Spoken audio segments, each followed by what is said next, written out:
नमस्कार, good morning आप सभी को हमारी टीम की तरफ से हैप्पी रिपब्लिक डे। और देखिए, महाकुंभ में हम इस वक्त मौजूद हुए हैं, लेकिन यहाँ भी जो पिलर्स लगे हुए हैं वहाँ तिरंगे की रोशनी से वो जगमग नजर आ रहे हैं। मैं हूँ आपके साथ श्वेता श्रीवास्तव। नमस्कार, फिट इंडिया के सुपरहिट बुलेटिन में आपके साथ मैं हूँ दीपिका यादव। देश और दुनिया की तमाम बड़ी खबरें आपको दिखाएंगे, साथ ही राजधानी दिल्ली से गणतंत्र दिवस की बेहद खास तस्वीर भी आप तक पहुँचाएंगे।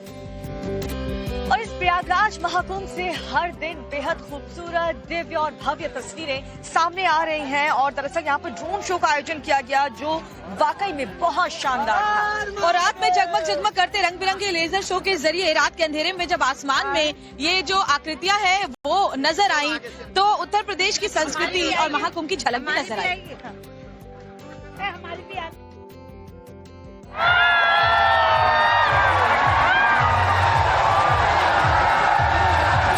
महाकुंभ में अद्भुत ड्रोन शो, आसमान में दिखा समुद्र मंथन, विषपान करते दिखे महादेव। दिव्य शो देख श्रद्धालु भाव विभोर। 144 साल बाद महाकुंभ का आयोजन हुआ तो संपूर्ण ब्रह्मांड इसकी दिव्यता भव्यता का साक्षी बना। ऐसा भव्य और दिव्य नजारा दुनिया ने आज से पहले कभी नहीं देखा है, जहां जल, थल और नभ एक माला में पिरोए नजर आ रही हैं। आस्था की डुबकी लगा चुके हैं, तो वहीं आसमान भी अब महाकुंभ की भव्यता का साक्षी बना। जब रात के अंधेरे में टिमटिमाते तारों के बीच भव्य और विहंगम ड्रोन शो का आयोजन हुआ, संगम से उठी भव्य रोशनी आसमान में पहुंची तो रंग बिरंगी टिमटिमाती रोशनी दिव्य शंख में तब्दील हो गई, जिसके बाद इसी शंख को एक सन्यासी बजाते नजर आए। इस अद्भुत दृश्य को जिसने भी देखा वो मंत्रमुग्ध हो गया। इन्हीं नजारों के साथ महाकुंभ के आसमान में सबसे बड़े ड्रोन शो का आयोजन हुआ, जिसमें 2500 ड्रोन से आसमान में कलाकृतियां बनाकर महाकुंभ का जय घोष किया। इस दौरान आसमान में जीवंत आकृतियों का प्रदर्शन किया गया और महाकुंभ की गाथा को ड्रोन शो के माध्यम से प्रस्तुत किया गया।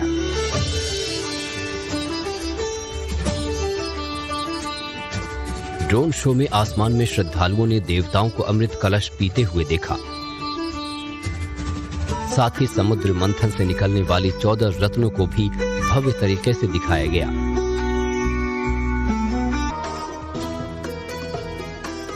आसमान में ये सैकड़ों तारे हैं, उनके बीच में हमको देखने का बिल्कुल अलग ही अनुभव महसूस हुआ। कुंभ के बारे में जो हमें नहीं जानकारी थी, इस ड्रोन शो के दौरान हमें पता चली, जिसमें हमने समुद्र मंथन देखा और काफी चीजें हमें देखने को मिली। ड्रोन शो के दौरान आसमान में महाकुंभ की खूबसूरती को भव्यता के साथ दर्शाया गया, जिसमें समुद्र मंथन, विष पीते शंकर भगवान, शंख बजाते साधु और संगम में स्नान करते तपस्वियों की तस्वीरें काफी मनमोहक नजर आईं। इस ड्रोन शो का आयोजन उत्तर प्रदेश पर्यटन विभाग की तरफ से किया गया है। 24-25 जनवरी को ड्रोन दिखाए जाने के बाद इसका आखिरी शो आज रात प्रस्तुत किया जाएगा। अधिकारियों के मुताबिक उत्तर प्रदेश दिवस के मौके पर महाकुंभ में राज्य की सांस्कृतिक झांकियां महाकुंभ की भव्यता में चार चांद लगा रही हैं। भीड़ आप देख रहे हैं मौनी अमावस्या से पहले लाखों करोड़ों की तादाद में। और कल भी हम बताया आपको 30 से 35 लाख लोगों ने गंगा में स्नान किया है और अभी भी ये सिलसिला जो है वो जारी है। लेकिन बात साधु संतों की करें, जिन्होंने इस पूरे महाकुंभ के मेले की शोभा बढ़ा रखी है। एक से बढ़कर एक बाबा हर दिन हमें मिलते हैं और एक ऐसी बाबा है गोल्डन बाबा, जिन्होंने करीब 4 किलो गोल्ड जो है शरीर पर पहन रखा है, जिसकी कीमत 6 करोड़ बताई जा रही है। इस रिपोर्ट में आपको दिखाएंगे ये गोल्डन बाबा।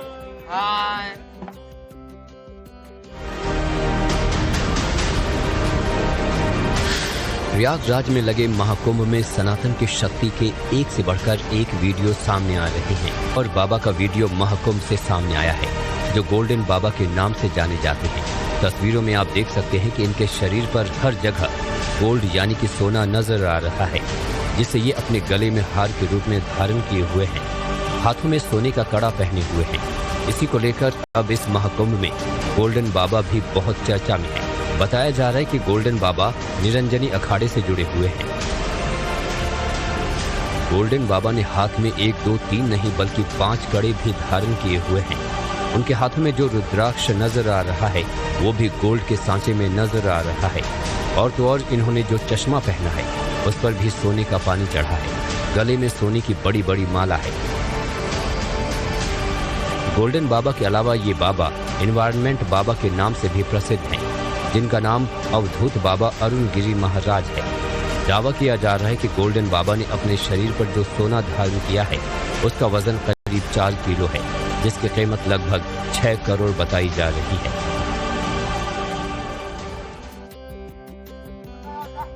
तो देखिए तस्वीरें हम आपको दिखा रहे हैं क्योंकि मौनी अमावस्या 29 तारीख को है। उससे पहले श्रद्धालुओं की भारी भीड़ इस वक्त कुंभ क्षेत्र में मौजूद है। और जरा देखिए पैदल ही, क्योंकि इतनी भीड़ में गाड़ियों का चलना नामुमकिन है, ऐसे में लोग पैदल ही दूर दूर से संगम तट की तरफ जाते हैं और वहां जाकर के आस्था की डुबकी लगाते हैं। हर हर महादेव, जय श्री राम के उद्घोष यहाँ सुनाई दे रहे हैं। कैसा रहा आप लोगों का सफर? इतना चल के आना पड़ रहा है फिर भी जोश आई है। बहुत अच्छा है। मोदी जी और योगी जी का बहुत बहुत शुक्रिया है कि हमारे इतनी अच्छी व्यवस्था की है। जय हो मोदी जी, जय हो योगी। लोग कह रहे हैं कि इतना चलना पड़ रहा है तो परेशानी नहीं हो रही? क्या हो गया, चलना पड़ रहा है तो जब चलेंगे तभी तो हमारा स्वास्थ्य अच्छा रहेगा। बिल्कुल। तो देखिए आस्था इतनी ज्यादा है कि इनको बिल्कुल भी फर्क नहीं पड़ा। और हाँ, सबसे मुश्किल है इस बात को समझना कि देखिए अगर इतनी भीड़ है तो वहाँ गाड़ी चलने का कोई स्कोप नहीं है, लेकिन पैदल भी लोगों में जबरदस्त क्रेज नजर आ रहा है। अपने सनातन के लिए कितनाओं पे चलना पड़ेगा, कोई प्रकार की दिक्कत नहीं है। हम नोएडा से आए हैं, उससे बिहार से। नवाबों की धरती लखनऊ से है। हाँ, बिहार से। अलग ही रौनक, अलग ही जोश यहाँ पर श्रद्धालुओं का देखने को मिल रहा है। लेकिन राजधानी से तस्वीर जो सामने आएगी वो भी हम आपको दिखाएंगे। देश भर में गणतंत्र दिवस की धूम और उत्साह हर तरफ देखने को मिल रहा है। ऐसे में बीती रात उत्तर से लेकर दक्षिण तक देश के तमाम शहर तिरंगे के रंग से रंगे नजर आए। जो तमाम इमारतें हैं वो तिरंगे के रंग से रोशन नजर आई। देश भर में 76वें गणतंत्र दिवस का जश्न आज मनाया जा रहा है। जी हाँ, तस्वीरें भी आपको दिखाएंगे। कर्तव्य पथ जो गणतंत्र दिवस पर देश के शौर्य और साहस का गवाह बनेगा, वो तिरंगे की रोशनी में डूबा हुआ नजर आया।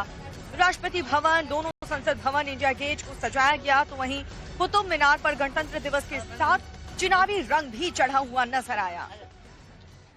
मतदाताओं को जागरूक करना भी जरूरी है और इसीलिए तिरंगे की रोशनी से मतदाताओं को जागरूक किया गया। जम्मू कश्मीर में तिरंगे से लाल चौक भी रोशनी से जगमगाता नजर आया। जम्मू में लेजर शो हुआ। तिरंगे की रोशनी से जगमगाते रियासी के राजसी भीमगढ़ किला बेहद आकर्षित करने वाला नजर आया।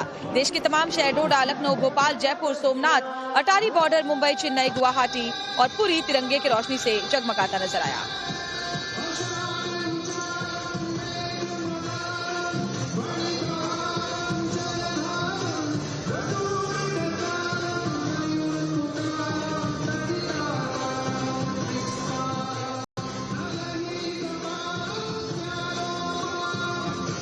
और ये 10 तस्वीरें इस वक्त आपके टेलीविजन स्क्रीन पर है। जरा देखिए कैसे डोडा, लखनऊ, भोपाल, जयपुर, सोमनाथ, अटारी बॉर्डर, मुंबई, चेन्नई, गुवाहाटी, पुरी तिरंगे के रोशनी में जगमगाती हुई कल देर रात नजर आई। और ये तिरंगे के रंग से आज देश की तमाम इमारतें जो हैं वो सजी हुई हैं।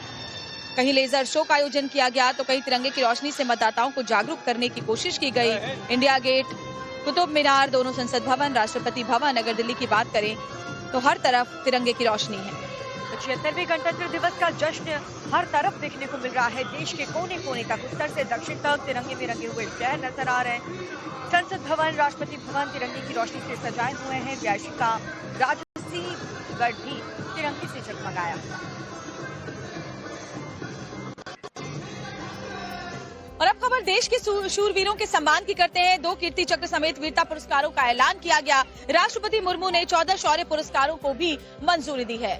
जी आपको बता दें 30 परम विशिष्ट सेवा मेडल की भी घोषणा कर दी गई है। बीते साल जुलाई में जम्मू कश्मीर के कुपवाड़ा में आतंकवादियों से एनकाउंटर के दौरान नायक दिलवर खान शहीद हो गए थे। सोपोर में आतंक के खिलाफ लोहा लेने में उत्कृष्ट नेतृत्व को लेकर के मेजर मंजीत को कीर्ति चक्र से नवाजा जाएगा।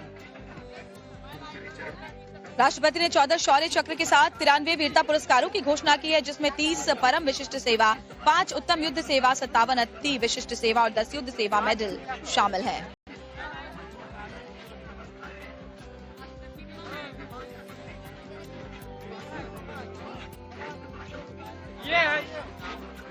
तो तो हिंदुस्तान आज अपना 76वां गणतंत्र दिवस मना रहा है। पूरे देश की जो नजर है वो यहाँ पर टिकी होगी कर्तव्य पथ पर। ऐसे में कई विशेष जो मेहमान हैं उन्हें भी बुलाया गया है।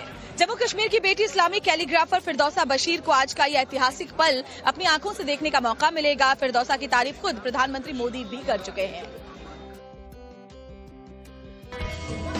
गणतंत्र दिवस के मौके पर कर्तव्य पथ पर दुनिया हिंदुस्तान की ताकत को देखेगी। हिंद की सामरिक शक्ति का प्रदर्शन देख जहां देशवासी गौरवान्वित होंगे, तो वहीं देश की आन बान और शान के ऐतिहासिक पल को नजदीक से देखने का गवाह बनेंगी जम्मू कश्मीर के Islamic calligrapher Firdausa Bashir. Islamic calligrapher Firdausa Bashir 76वें गणतंत्र दिवस की विशेष अतिथि होंगी। फिरदौसा बशीर अनंतनाग की रहने वाली हैं। फिरदौसा ने अपने खास हुनर से देश ही नहीं पूरी दुनिया का ध्यान अपनी तरफ खींचा है। सोचा नहीं था कि इतनी पॉपुलर होगी और मेरी स्टोरी पूरी दुनिया देखेगी, और मैं बेहद शुक्रगुजार हूँ प्रेसिडेंट ऑफ द कंट्री की कि उन्होंने मुझे as a special guest invite किया। मैं बहुत ही खुश हूँ कि उन्होंने मुझे इस काबिल समझा कि मैं इस खास मौके पे, इस स्पेशल डे पे वहाँ पे एज अ स्पेशल गेस्ट रहूँ। फिरदौसा बशीर के सुलेख के प्रति जुनून ने ही उन्हें अरबी लिपि की कला और सुलेख सीखने पर ध्यान केंद्रित करने के लिए प्रेरित किया। फिरदौसा बशीर संस्कृति और विरासत के रूपों को संजोए हुए है। फिरदौसा संस्कृति, पारंपरिक कहानियों और ऐतिहासिक घटनाओं को दिलचस्प तरीके से बताती हैं। फिरदौसा के काम उनके चमकीले रंगों और विस्तृत डिजाइनों के लिए जाने जाते हैं, जिसके कारण उन्हें बहुत सराहना मिलती है। फिरदौसा की कला ने स्थानीय लोगों, खासकर युवाओं का ध्यान अपनी तरफ खींचा है। पीएम मोदी ने मन की बात में भी फिरदौसा बशीर का जिक्र किया था।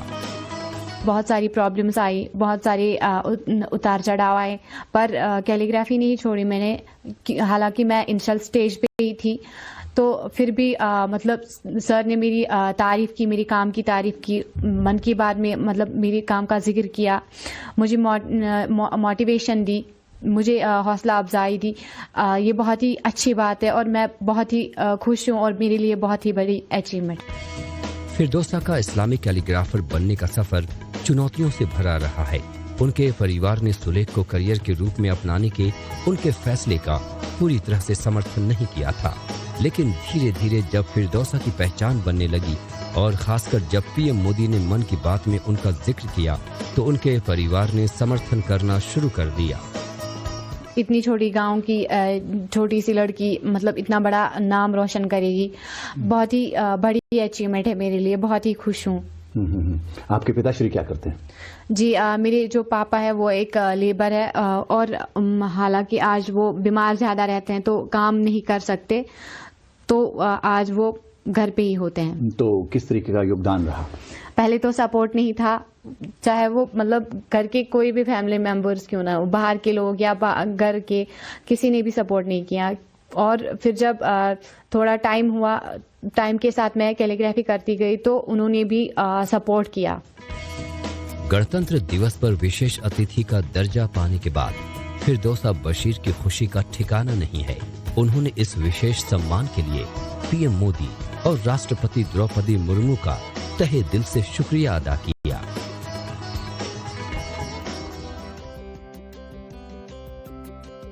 और देखिए, महाकुंभ में श्रद्धालुओं के आने का सिलसिला जारी है। लगातार लाखों की तादाद में श्रद्धालु पहुंच रहे हैं। वैसे आज नजर जो है दिल्ली पर है। कर्तव्य पथ पर जम्मू की बेटी आज इतिहास रचने वाली अखनूर की रहने वाली एकता कुमारी एनसीसी महिला विंग की कमांडर होंगी। और एकता कुमारी जम्मू कश्मीर की पहली महिला कैडेट होंगी जो गणतंत्र दिवस पर महिला कैडेट्स की टीम को लीड करती हुई नजर आएंगी। गणतंत्र दिवस के मौके पर जहां सेना के जवान अपने शौर्य का प्रदर्शन करेंगे, तो वहीं दुनिया हिंदुस्तान की ताकत को देखेगी। कर्तव्य पथ पर हिंद की सेना की आन बान और शान दिखाई देगी, तो वहीं सबकी नजर एनसीसी की परेड पर भी होगी। गणतंत्र दिवस के मौके पर नेशनल कैडेट कोर भी सेना के जवानों के साथ कदम ताल करने को तैयार है। कर्तव्य पथ पर एनसीसी की लड़कियों की टुकड़ी की अगुवाई का जिम्मा इस बार एकता कुमारी के हाथ में होगी।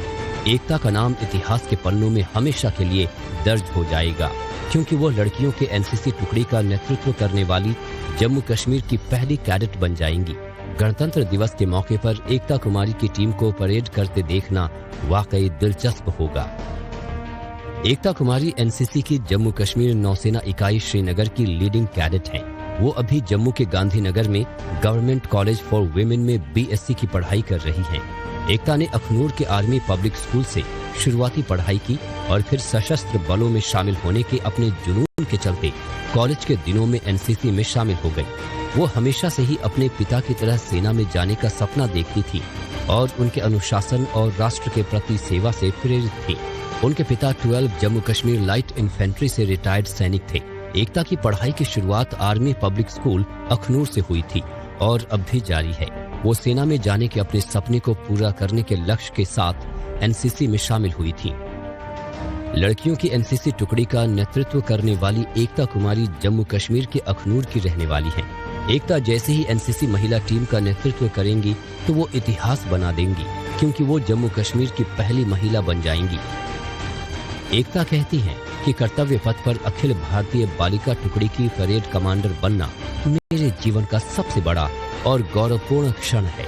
ये उपलब्धि सिर्फ उनकी नहीं है, बल्कि मेरे परिवार, मेरी यूनिट और पूरे जम्मू कश्मीर और लद्दाख की है। एनसीसी के जिन कैडेट्स का सिलेक्शन दिल्ली में गणतंत्र दिवस की परेड के लिए हो जाता है, उनकी परेड 1 साल पहले से ही शुरू हो जाती है और वो कैडेट्स आज के दिन का बेसब्री के साथ इंतजार करते हैं। अब वो घड़ी आ गई है जब कुछ ही देर बाद एकता कुमारी अपनी टोली के साथ जवानों की सेना के साथ कदम ताल करती नजर आएंगी।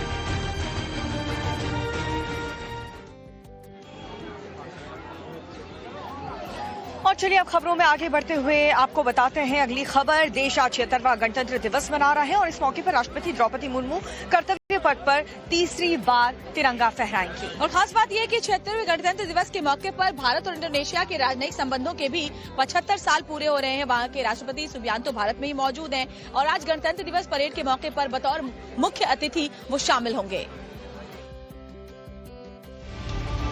दुनिया के तीसरे सबसे बड़े लोकतंत्र के राष्ट्राध्यक्ष, सबसे बड़े मुस्लिम देश के राष्ट्रपति 73 साल के प्रबोवो सुबियांतो 76वें गणतंत्र दिवस समारोह के मुख्य अतिथि हैं।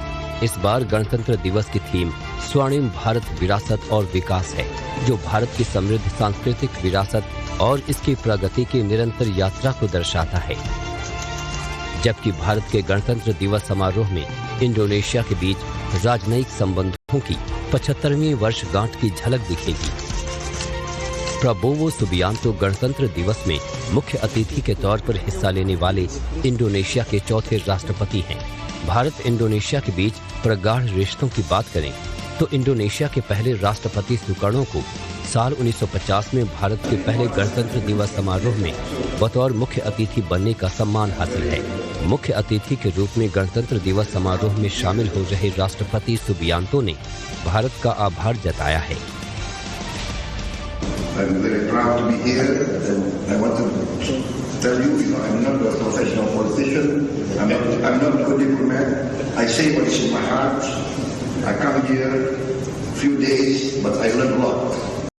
I learned a lot from Prime Minister Modi's leadership, programs, and your commitment to alleviate poverty, your commitment to help the marginalized, to help the weakest part of your society is an inspiration for us. तो वहीं कर्तव्य पथ पर आज होने वाला गणतंत्र दिवस परेड भारत इंडोनेशिया के बीच राजनयिक संबंधों के लिए एक महत्वपूर्ण कदम साबित होगा। साथ ही इंडोनेशिया का 160 सदस्यीय मार्चिंग दल और 190 वाला बैंड दल इस परेड में हिस्सा लेगा। इंडोनेशिया का ये दल भारतीय सशस्त्र बलों की टुकड़ियों के साथ कर्तव्य पथ पर मार्च करेगा।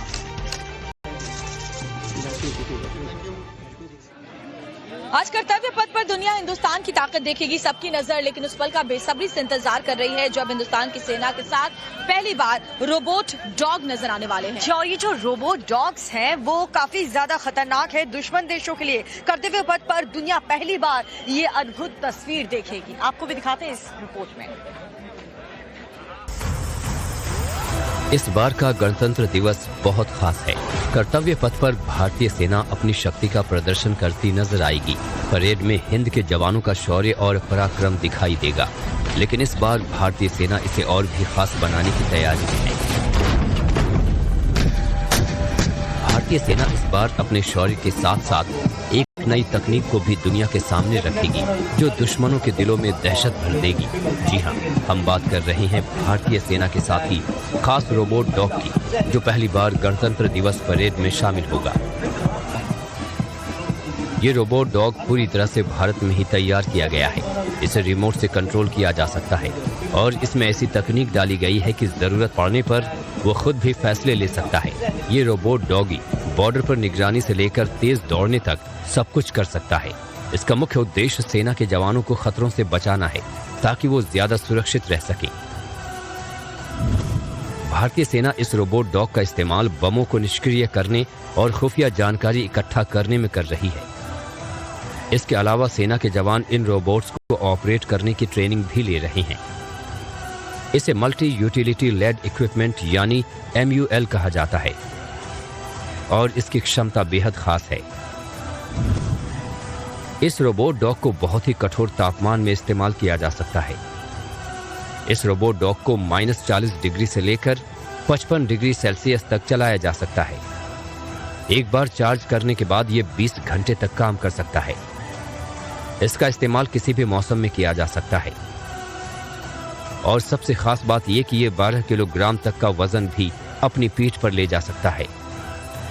सीमा पर तैनात ये रोबोटिक म्यूल थर्मल कैमरों और सेंसरों से लैस है। ये रोबोट डॉगी 10 फीट तक चढ़ने में भी सक्षम है। आधुनिक तकनीक से लैस ये रोबोट जल्द ही हथियारों से लैस होंगे। आज गणतंत्र दिवस पर लोगों की नजर इसी रोबोट डॉगी स्क्वाड पर टिकी रहेगी, क्योंकि ये आधुनिक तकनीक है। अब ये सेना के साथ जुड़ जाएगी तो सेना को ही मजबूती आएगी। इन आधुनिक रोबोट के जरिए सेना दुश्मनों पर अब हमेशा नजर रखेगी।